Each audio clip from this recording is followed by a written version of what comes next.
ವೀಕ್ಷಕರೇ, ನಮ್ಮ ಜೊತೆ ಬಿಜೆಪಿ ಸಂಸದ ಬ್ರಿಜೇಶ್ ಚೌಟ ಅವರಿದ್ದಾರೆ. ಅವ್ರ ಹತ್ರ ಮಾತಾಡೋಣ. ಬ್ರಿಜೇಶ್ ಚೌಟ ಅವರೇ, ಬಿಜೆಪಿ ಜನಾಕ್ರೋಶ ಯಾತ್ರೆ ಹೆಂಗ್ ನಡೀತದೆ?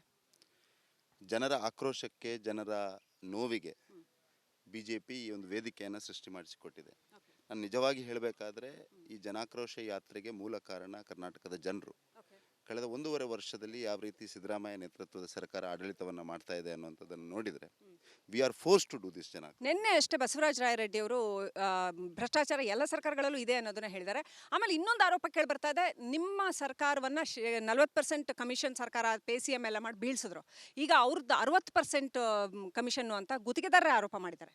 ನೋಡಿ, ಕಾಂಗ್ರೆಸ್ನ ನೈತಿಕತೆಯ ಬಗ್ಗೆ, ಕಾಂಗ್ರೆಸ್ನ ರಾಜಕಾರಣದ ಮೌಲ್ಯಗಳ ಬಗ್ಗೆ ಮಾತನಾಡಲಿಕ್ಕೆ ಹೋದರೆ ನನ್ನಂಥ ಒಬ್ಬ ಯುವ ರಾಜಕಾರಣಿ ವಿಶೇಷವಾಗಿ ರಾಜಕಾರಣದಲ್ಲಿ ಒಂದು ಪರಿವರ್ತನೆಯನ್ನು ತರಬೇಕು, ನರೇಂದ್ರ ಮೋದಿ ಅವರ ಆಡಳಿತದ ಮಾದರಿಯಲ್ಲಿ, ಅವರ ಸಂಕಲ್ಪದ ಮಾದರಿಯಲ್ಲಿ ಕೆಲಸವನ್ನು ಮಾಡಬೇಕು ಅನ್ನೋಂಥ ಇಚ್ಛೆ ಇಟ್ಕೊಂಡು ಬಂದವನು. ಅದ್ರ ಬಗ್ಗೆ ಮಾತನಾಡಿ it's waste of time and energy. ಹಾಗಾಗಿ ನಾನು ಇಷ್ಟೇ ಹೇಳುವಂಥದ್ದು, ಒಂದು ಸರ್ಕಾರವಾಗಿ ಸಂವಿಧಾನದ ಮೌಲ್ಯಗಳಿಗೆ ಬದ್ಧವಾಗಿ ಜನರ ಆಶೋತ್ತರಗಳನ್ನು ಈಡೇರಿಸಬೇಕು ಅನ್ನೋಂಥ ಹೊರಟಿರುವಂಥ ಸರ್ಕಾರ ಈ ರೀತಿ ಹಿಪೋಕ್ರೆಟಿಕಲ್ ಮಾತುಗಳನ್ನು ಅವ್ರು 40%ಗೆ ನಿಮ್ಮನ್ನು ಬೀಳ್ಸಿದ್ರು. ನಿಮ್ಗೆ ಅವ್ರದ್ದು 60% ಭ್ರಷ್ಟಾಚಾರ ಇದೆ ಅಂತಾದ್ರೂ ಅವ್ರನ್ನ ಬೀಳ್ಸಕ್ಕಾಗ್ತಾ ಇಲ್ಲ.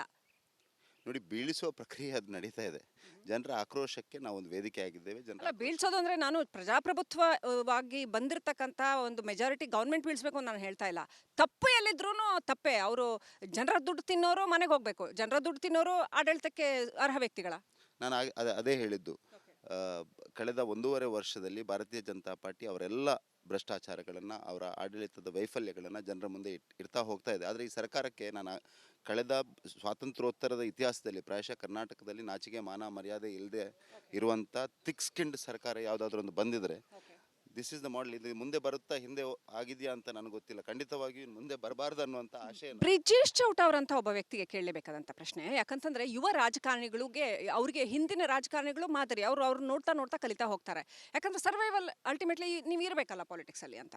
ಇವತ್ತು ಮೂರೂ ಪಕ್ಷಗಳಲ್ಲೂ ಸಮಾನವಾಗಿ ಭ್ರಷ್ಟರಿದ್ದಾರೆ ಅಂತ ರಾಯರೆಡ್ಡಿ ಅಂತ ಹಿರಿಯರು ಹೇಳ್ತಾರೆ.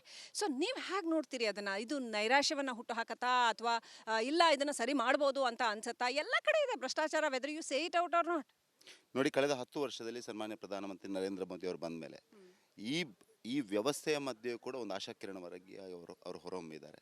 ನಾವು ಜನರ ಮಧ್ಯೆ ಹೋಗುವಂಥ ಕರ್ನಾಟಕದಲ್ಲಿ ಅಂತ ಲೀಡರ್ ಯಾರಿದ್ದಾರೆ? ನೋಡಿ, ಕರ್ನಾಟಕದ ಜನರ ಮಧ್ಯೆ ಹೋಗುವಂಥ ಸಂದರ್ಭದಲ್ಲಿ ಕರ್ನಾಟಕದ ಜನ ಇದನ್ನೇನು ಅಪೇಕ್ಷೆ ಪಡ್ತಾ ಇಲ್ಲ.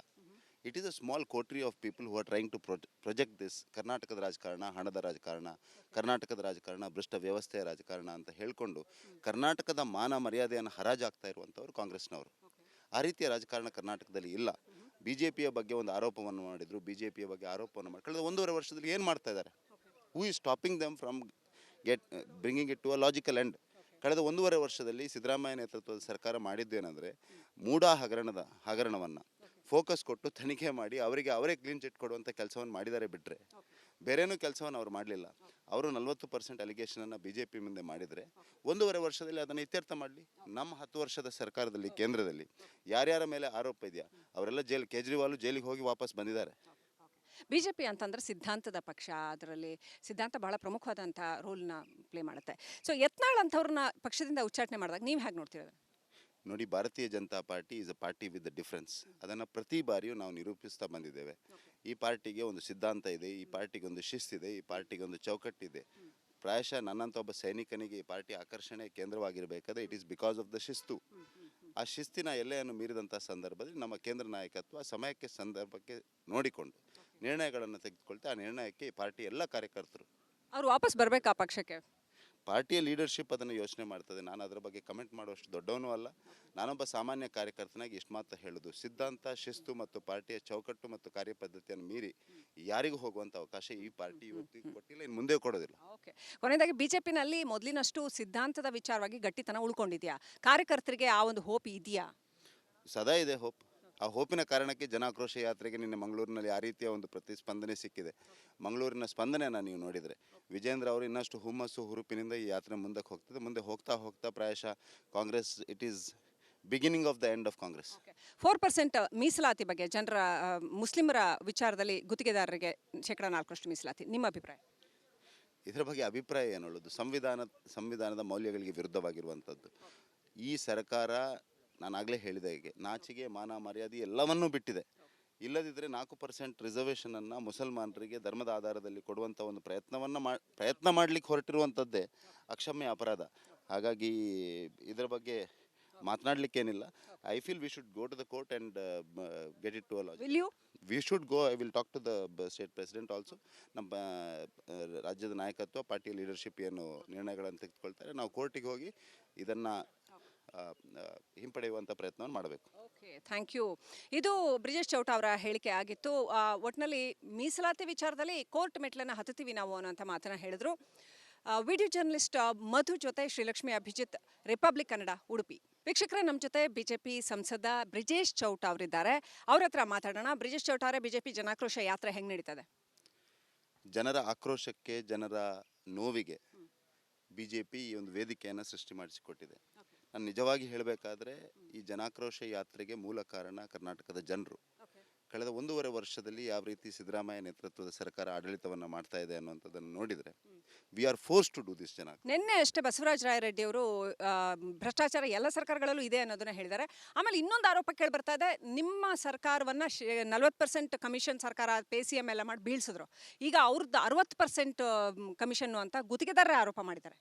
ನೋಡಿ, ಕಾಂಗ್ರೆಸ್ನ ನೈತಿಕತೆಯ ಬಗ್ಗೆ, ಕಾಂಗ್ರೆಸ್ನ ರಾಜಕಾರಣದ ಮೌಲ್ಯಗಳ ಬಗ್ಗೆ ಮಾತನಾಡಲಿಕ್ಕೆ ಹೋದರೆ ನನ್ನಂಥ ಒಬ್ಬ ಯುವ ರಾಜಕಾರಣಿ ವಿಶೇಷವಾಗಿ ರಾಜಕಾರಣದಲ್ಲಿ ಒಂದು ಪರಿವರ್ತನೆಯನ್ನು ತರಬೇಕು, ನರೇಂದ್ರ ಮೋದಿ ಅವರ ಆಡಳಿತದ ಮಾದರಿಯಲ್ಲಿ, ಅವರ ಸಂಕಲ್ಪದ ಮಾದರಿಯಲ್ಲಿ ಕೆಲಸವನ್ನು ಮಾಡಬೇಕು ಅನ್ನೋಂಥ ಇಚ್ಛೆ ಇಟ್ಕೊಂಡು ಬಂದವನು. ಅದ್ರ ಬಗ್ಗೆ ಮಾತನಾಡಿ it's waste of time and energy. ಹಾಗಾಗಿ ನಾನು ಇಷ್ಟೇ ಹೇಳುವಂಥದ್ದು, ಒಂದು ಸರ್ಕಾರವಾಗಿ ಸಂವಿಧಾನದ ಮೌಲ್ಯಗಳಿಗೆ ಬದ್ಧವಾಗಿ ಜನರ ಆಶೋತ್ತರಗಳನ್ನು ಈಡೇರಿಸಬೇಕು ಅನ್ನೋಂಥ ಹೊರಟಿರುವಂಥ ಸರ್ಕಾರ ಈ ರೀತಿ ಹಿಪೋಕ್ರೆಟಿಕಲ್ ಮಾತುಗಳನ್ನು ಅವ್ರು 40%ಗೆ ನಿಮ್ಮನ್ನು ಬೀಳ್ಸಿದ್ರು. ನಿಮಗೆ ಅವ್ರದ್ದು 60% ಭ್ರಷ್ಟಾಚಾರ ಇದೆ ಅಂತಾದ್ರೂ ಅವ್ರನ್ನ ಬೀಳ್ಸಕ್ಕಾಗ್ತಾ ಇಲ್ಲ. ನೋಡಿ, ಬೀಳಿಸುವ ಪ್ರಕ್ರಿಯೆ ಅದು ನಡೀತಾ ಇದೆ. ಜನರ ಆಕ್ರೋಶಕ್ಕೆ ನಾವು ಒಂದು ವೇದಿಕೆ ಆಗಿದ್ದೇವೆ. ಜನರ ಬೀಳ್ಸೋದು ಅಂದರೆ ನಾನು ಪ್ರಜಾಪ್ರಭುತ್ವವಾಗಿ ಬಂದಿರತಕ್ಕಂಥ ಒಂದು ಮೆಜಾರಿಟಿ ಗೌರ್ಮೆಂಟ್ ಬೀಳಿಸ್ಬೇಕು ಅಂತ ನಾನು ಹೇಳ್ತಾ ಇಲ್ಲ. ತಪ್ಪು ಎಲ್ಲಿದ್ರೂ ತಪ್ಪೇ. ಅವರು ಜನರ ದುಡ್ಡು ತಿನ್ನೋರು ಮನೆಗೆ ಹೋಗಬೇಕು, ಜನರ ದುಡ್ಡು ತಿನ್ನೋರು ಆಡಳಿತಕ್ಕೆ ಅರ್ಹ ವ್ಯಕ್ತಿಗಳ. ನಾನು ಅದೇ ಹೇಳಿದ್ದು. ಕಳೆದ 1.5 ವರ್ಷದಲ್ಲಿ ಭಾರತೀಯ ಜನತಾ ಪಾರ್ಟಿ ಅವರೆಲ್ಲ ಭ್ರಷ್ಟಾಚಾರಗಳನ್ನು, ಅವರ ಆಡಳಿತದ ವೈಫಲ್ಯಗಳನ್ನು ಜನರ ಮುಂದೆ ಇಡ್ತಾ ಹೋಗ್ತಾ ಇದೆ. ಆದರೆ ಈ ಸರ್ಕಾರಕ್ಕೆ ನಾನು ಕಳೆದ ಸ್ವಾತಂತ್ರ್ಯೋತ್ತರದ ಇತಿಹಾಸದಲ್ಲಿ ಪ್ರಾಯಶಃ ಕರ್ನಾಟಕದಲ್ಲಿ ನಾಚಿಕೆ ಮಾನ ಮರ್ಯಾದೆ ಇಲ್ಲದೆ ಇರುವಂಥ ಥಿಕ್ ಸ್ಕಿನ್ಡ್ ಸರ್ಕಾರ ಯಾವುದಾದ್ರೂ ಒಂದು ಬಂದಿದ್ರೆ ದಿಸ್ ಇಸ್ ದ ಮಾಡೆಲ್. ಇದು ಮುಂದೆ ಬರುತ್ತಾ, ಹಿಂದೆ ಆಗಿದೆಯಾ ಅಂತ ನನಗೆ ಗೊತ್ತಿಲ್ಲ. ಖಂಡಿತವಾಗಿಯೂ ಮುಂದೆ ಬರಬಾರ್ದು ಅನ್ನುವಂಥ ಆಶಯ. ಬ್ರಿಜೇಶ್ ಚೌಟ ಅವರಂತ ಒಬ್ಬ ವ್ಯಕ್ತಿಗೆ ಕೇಳಲೇಬೇಕಾದಂಥ ಪ್ರಶ್ನೆ. ಯಾಕಂತಂದ್ರೆ ಯುವ ರಾಜಕಾರಣಿಗಳಿಗೆ, ಅವರಿಗೆ ಹಿಂದಿನ ರಾಜಕಾರಣಿಗಳು ಮಾದರಿ. ಅವ್ರು ನೋಡ್ತಾ ನೋಡ್ತಾ ಕಲಿತಾ ಹೋಗ್ತಾರೆ. ಯಾಕಂದ್ರೆ ಸರ್ವೈವಲ್ ಅಲ್ಟಿಮೇಟ್ಲಿ ನೀವು ಇರಬೇಕಲ್ಲ ಪಾಲಿಟಿಕ್ಸಲ್ಲಿ ಅಂತ. ಇವತ್ತು ಮೂರೂ ಪಕ್ಷಗಳಲ್ಲೂ ಸಮಾನವಾಗಿ ಭ್ರಷ್ಟರಿದ್ದಾರೆ ಅಂತ ರಾಯರೆಡ್ಡಿ ಅಂತ ಹಿರಿಯರು ಹೇಳ್ತಾರೆ. ಸೊ ನೀವು ಹೇಗೆ ನೋಡ್ತೀರಿ ಅದನ್ನ? ಇದು ನೈರಾಶ್ಯವನ್ನು ಹುಟ್ಟು ಹಾಕತ್ತಾ ಅಥವಾ ಇಲ್ಲ ಇದನ್ನ ಸರಿ ಮಾಡ್ಬೋದು ಅಂತ ಅನ್ಸತ್ತಾ? ಎಲ್ಲ ಕಡೆ ಇದೆ ಭ್ರಷ್ಟಾಚಾರ, whether you say it out or not. ನೋಡಿ, ಕಳೆದ 10 ವರ್ಷದಲ್ಲಿ ಸನ್ಮಾನ್ಯ ಪ್ರಧಾನಮಂತ್ರಿ ನರೇಂದ್ರ ಮೋದಿ ಅವರು ಬಂದ ಮೇಲೆ ಈ ವ್ಯವಸ್ಥೆಯ ಮಧ್ಯೆ ಕೂಡ ಒಂದು ಆಶಾಕಿರಣವರಾಗಿ ಅವರು ಹೊರಹೊಮ್ಮಿದ್ದಾರೆ. ನಾವು ಜನರ ಮಧ್ಯೆ ಹೋಗುವಂಥ ಕರ್ನಾಟಕದಲ್ಲಿ ಅಂತ ಲೀಡರ್ ಯಾರಿದ್ದಾರೆ? ನೋಡಿ, ಕರ್ನಾಟಕದ ಜನರ ಮಧ್ಯೆ ಹೋಗುವಂಥ ಸಂದರ್ಭದಲ್ಲಿ ಕರ್ನಾಟಕದ ಜನ ಇದನ್ನೇನು ಅಪೇಕ್ಷೆ ಪಡ್ತಾ ಇಲ್ಲ. It is a small coterie of people who are trying to project this. ಕರ್ನಾಟಕದ ರಾಜಕಾರಣ ಹಣದ ರಾಜಕಾರಣ, ಕರ್ನಾಟಕದ ರಾಜಕಾರಣ ಭ್ರಷ್ಟ ವ್ಯವಸ್ಥೆಯ ರಾಜಕಾರಣ ಅಂತ ಹೇಳಿಕೊಂಡು ಕರ್ನಾಟಕದ ಮಾನ ಮರ್ಯಾದೆಯನ್ನು ಹರಾಜಾಗ್ತಾ ಇರುವಂಥವ್ರು ಕಾಂಗ್ರೆಸ್ನವರು. ಆ ರೀತಿಯ ರಾಜಕಾರಣ ಕರ್ನಾಟಕದಲ್ಲಿ ಇಲ್ಲ. ಬಿಜೆಪಿಯ ಬಗ್ಗೆ ಒಂದು ಆರೋಪವನ್ನು ಮಾಡಿದ್ರು, ಬಿಜೆಪಿಯ ಬಗ್ಗೆ ಆರೋಪವನ್ನು ಮಾಡಿ ಕಳೆದ 1.5 ವರ್ಷದಲ್ಲಿ ಏನು ಮಾಡ್ತಾ ಇದ್ದಾರೆ? Who is stopping them from bringing it to a logical end? ಕಳೆದ 1.5 ವರ್ಷದಲ್ಲಿ ಸಿದ್ದರಾಮಯ್ಯ ನೇತೃತ್ವದ ಸರ್ಕಾರ ಮಾಡಿದ್ದೇನೆಂದರೆ ಮೂಡಾ ಹಗರಣವನ್ನು ಫೋಕಸ್ ಕೊಟ್ಟು ತನಿಖೆ ಮಾಡಿ ಅವರೇ ಕ್ಲೀನ್ ಚಿಟ್ ಕೊಡುವಂಥ ಕೆಲಸವನ್ನು ಮಾಡಿದ್ದಾರೆ ಬಿಟ್ಟರೆ ಬೇರೇನೂ ಕೆಲಸವನ್ನು ಅವ್ರು ಮಾಡಲಿಲ್ಲ. ಅವರು 40% ಅಲಿಗೇಷನನ್ನು ಬಿಜೆಪಿ ಮುಂದೆ ಮಾಡಿದರೆ 1.5 ವರ್ಷದಲ್ಲಿ ಅದನ್ನು ಇತ್ಯರ್ಥ ಮಾಡಲಿ.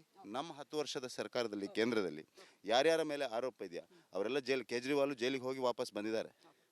ಬಿಜೆಪಿ ಅಂತಂದ್ರೆ ಸಿದ್ಧಾಂತದ ಪಕ್ಷ. ಅದರಲ್ಲಿ ಸಿದ್ಧಾಂತ ಬಹಳ ಪ್ರಮುಖವಾದಂಥ ರೋಲ್ನ ಪ್ಲೇ ಮಾಡುತ್ತೆ. ಸೊ ಯತ್ನಾಳ್ ಅಂಥವ್ರನ್ನ ಪಕ್ಷದಿಂದ ಉಚ್ಚಾಟನೆ ಮಾಡಿದಾಗ ನೀವು ಹೇಗೆ ನೋಡ್ತೀರ? ನೋಡಿ, ಭಾರತೀಯ Janata party is a party with the difference. ಅದನ್ನು ಪ್ರತಿ ಬಾರಿಯೂ ನಾವು ನಿರೂಪಿಸ್ತಾ ಬಂದಿದ್ದೇವೆ. ಈ ಪಾರ್ಟಿಗೆ ಒಂದು ಸಿದ್ಧಾಂತ ಇದೆ, ಈ ಪಾರ್ಟಿಗೆ ಒಂದು ಶಿಸ್ತಿದೆ, ಈ ಪಾರ್ಟಿಗೆ ಒಂದು ಚೌಕಟ್ಟಿದೆ. ಪ್ರಾಯಶಃ ನನ್ನಂಥ ಒಬ್ಬ ಸೈನಿಕನಿಗೆ ಈ ಪಾರ್ಟಿ ಆಕರ್ಷಣೆ ಕೇಂದ್ರವಾಗಿರಬೇಕಾದ್ರೆ it is because of the ಶಿಸ್ತು. ಆ ಶಿಸ್ತಿನ ಎಲ್ಲೆಯನ್ನು ಮೀರಿದಂಥ ಸಂದರ್ಭದಲ್ಲಿ ನಮ್ಮ ಕೇಂದ್ರ ನಾಯಕತ್ವ ಸಮಯಕ್ಕೆ ಸಂದರ್ಭಕ್ಕೆ ನೋಡಿಕೊಂಡು ನಿರ್ಣಯಗಳನ್ನು ತೆಗೆದುಕೊಳ್ತಾ ಆ ನಿರ್ಣಯಕ್ಕೆ ಈ ಪಾರ್ಟಿ ಎಲ್ಲ ಕಾರ್ಯಕರ್ತರು ಅವ್ರು ವಾಪಸ್ ಬರಬೇಕಾ ಪಕ್ಷಕ್ಕೆ? ಪಾರ್ಟಿಯ ಲೀಡರ್ಶಿಪ್ ಅದನ್ನು ಯೋಚನೆ ಮಾಡ್ತದೆ. ನಾನು ಅದರ ಬಗ್ಗೆ ಕಮೆಂಟ್ ಮಾಡುವಷ್ಟು ದೊಡ್ಡವನೂ ಅಲ್ಲ. ನಾನೊಬ್ಬ ಸಾಮಾನ್ಯ ಕಾರ್ಯಕರ್ತನಾಗಿ ಇಷ್ಟು ಮಾತ್ರ ಹೇಳೋದು, ಸಿದ್ಧಾಂತ, ಶಿಸ್ತು ಮತ್ತು ಪಾರ್ಟಿಯ ಚೌಕಟ್ಟು ಮತ್ತು ಕಾರ್ಯಪದ್ಧತಿಯನ್ನು ಮೀರಿ ಯಾರಿಗೂ ಹೋಗುವಂಥ ಅವಕಾಶ ಈ ಪಾರ್ಟಿ ಇವತ್ತಿಗೆ ಕೊಟ್ಟಿಲ್ಲ, ಇನ್ನು ಮುಂದೆ ಕೊಡೋದಿಲ್ಲ. ಓಕೆ. ಕೊನೆಯದಾಗಿ ಬಿಜೆಪಿನಲ್ಲಿ ಮೊದಲಿನಷ್ಟು ಸಿದ್ಧಾಂತದ ವಿಚಾರವಾಗಿ ಗಟ್ಟಿತನ ಉಳ್ಕೊಂಡಿದ್ಯಾ? ಕಾರ್ಯಕರ್ತರಿಗೆ ಆ ಒಂದು ಹೋಪ್ ಇದೆಯಾ? ಸದಾ ಇದೆ ಹೋಪ್. ಆ ಹೋಪಿನ ಕಾರಣಕ್ಕೆ ಜನಾಕ್ರೋಶ ಯಾತ್ರೆಗೆ ನಿನ್ನೆ ಮಂಗಳೂರಿನಲ್ಲಿ ಆ ರೀತಿಯ ಒಂದು ಪ್ರತಿಸ್ಪಂದನೆ ಸಿಕ್ಕಿದೆ. ಮಂಗಳೂರಿನ ಸ್ಪಂದನೆಯನ್ನು ನೀವು ನೋಡಿದರೆ ವಿಜೇಂದ್ರ ಅವರು ಇನ್ನಷ್ಟು ಹುಮ್ಮಸ್ಸು ಹುರುಪಿನಿಂದ ಈ ಯಾತ್ರೆ ಮುಂದಕ್ಕೆ ಹೋಗ್ತದೆ. ಮುಂದೆ ಹೋಗ್ತಾ ಹೋಗ್ತಾ ಪ್ರಾಯಶಃ Congress it is beginning of the end of Congress. 4% ಮೀಸಲಾತಿ ಬಗ್ಗೆ ಜನರ ಮುಸ್ಲಿಮರ ವಿಚಾರದಲ್ಲಿ ಗುತ್ತಿಗೆದಾರರಿಗೆ 4% ಮೀಸಲಾತಿ, ನಿಮ್ಮ ಅಭಿಪ್ರಾಯ? ಇದರ ಬಗ್ಗೆ ಅಭಿಪ್ರಾಯ ಏನು ಹೇಳೋದು? ಸಂವಿಧಾನದ ಮೌಲ್ಯಗಳಿಗೆ ವಿರುದ್ಧವಾಗಿರುವಂಥದ್ದು. ಈ ಸರ್ಕಾರ, ನಾನಾಗಲೇ ಹೇಳಿದ ಹಾಗೆ, ನಾಚಿಗೆ, ಮಾನ, ಮರ್ಯಾದೆ ಎಲ್ಲವನ್ನೂ ಬಿಟ್ಟಿದೆ. ಇಲ್ಲದಿದ್ದರೆ 4% ರಿಸರ್ವೇಷನನ್ನು ಮುಸಲ್ಮಾನರಿಗೆ ಧರ್ಮದ ಆಧಾರದಲ್ಲಿ ಕೊಡುವಂಥ ಒಂದು ಪ್ರಯತ್ನ ಮಾಡಲಿಕ್ಕೆ ಹೊರಟಿರುವಂಥದ್ದೇ ಅಕ್ಷಮ್ಯ ಅಪರಾಧ. ಹಾಗಾಗಿ ಇದರ ಬಗ್ಗೆ ಮಾತನಾಡಲಿಕ್ಕೇನಿಲ್ಲ. I feel we should go to the court and get it to a logic. Will you? We should go. I will talk to the state president also. ನಮ್ಮ ರಾಜ್ಯದ ನಾಯಕತ್ವ, ಪಾರ್ಟಿಯ ಲೀಡರ್ಶಿಪ್ ಏನು ನಿರ್ಣಯಗಳನ್ನು ತೆಗೆದುಕೊಳ್ತಾರೆ, ನಾವು ಕೋರ್ಟಿಗೆ ಹೋಗಿ ಇದನ್ನು ಹಿಂಪಡೆಯುವಂಥ ಪ್ರಯತ್ನವನ್ನು ಮಾಡಬೇಕು. Okay, thank you. ಇದು ಬ್ರಿಜೇಶ್ ಚೌಟ ಅವರ ಹೇಳಿಕೆ ಆಗಿತ್ತು. ಒಟ್ಟಿನಲ್ಲಿ ಮೀಸಲಾತಿ ವಿಚಾರದಲ್ಲಿ ಕೋರ್ಟ್ ಮೆಟ್ಲನ್ನು ಹತ್ತುತ್ತೀವಿ ನಾವು ಅನ್ನೋಂಥ ಮಾತನ್ನು ಹೇಳಿದ್ರು. ವಿಡಿಯೋ ಜರ್ನಲಿಸ್ಟ್ ಮಧು ಜೊತೆ ಶ್ರೀಲಕ್ಷ್ಮಿ ಅಭಿಜಿತ್, ರಿಪಬ್ಲಿಕ್ ಕನ್ನಡ, ಉಡುಪಿ.